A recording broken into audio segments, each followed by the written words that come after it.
All right, if you're learning Spanish, I'm willing to bet you've been tripped up by two tiny little words, el and la.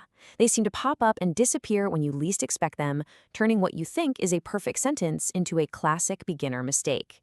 In this explainer, we are going to crack the code on these for good. Okay, think about a simple, even profound English sentence like life is short.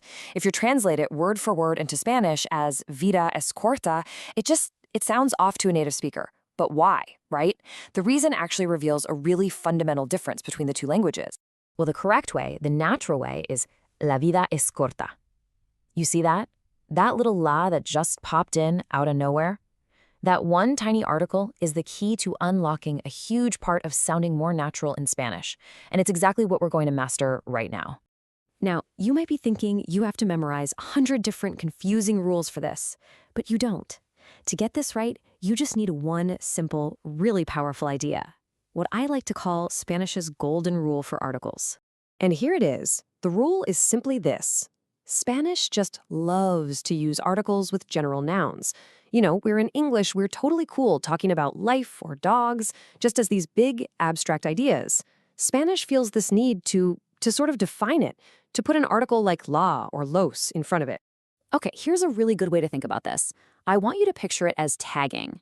Just imagine that Spanish needs to stick a little label, an el, la, los, or las, on any noun that stands for a whole category.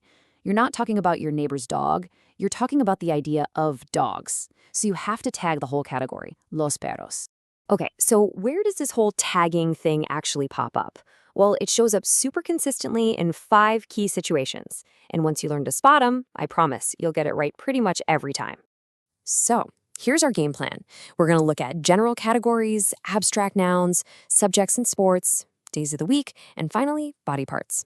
Let's kick things off with general categories. All right, first up, general categories.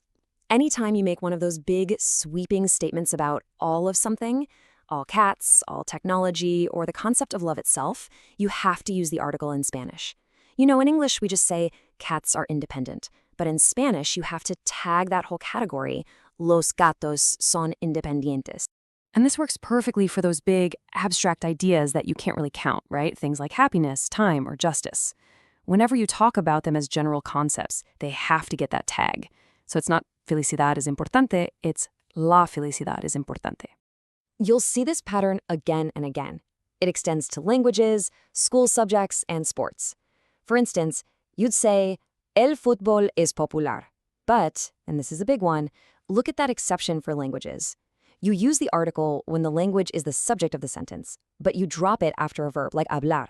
So you'd say, hablo español, not hablo el español. That's a key one to remember. All right, let's knock out 2 more quick ones. For regular, habitual actions on certain days of the week, Spanish uses the article. So, los lunes means on Mondays or every single Monday. And then for body parts, Spanish does this cool thing where it prefers the article instead of possessives like my or your. So instead of saying my head hurts, the much more natural way to say it is me duele la cabeza, which literally means the head hurts me. Okay, I know what you might be thinking. So I just slap an article in front of every single noun now? And the answer is no, definitely not. Now we get to the good part, the exceptions. These are the moments where your English brain can relax a little because your instincts are actually going to be right. So here are the main situations where you can skip the article.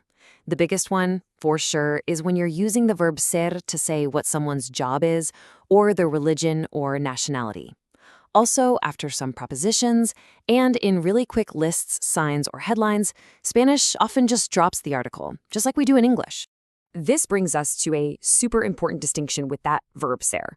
When you are simply defining what someone is, like mi hermano es médico, you don't use an article.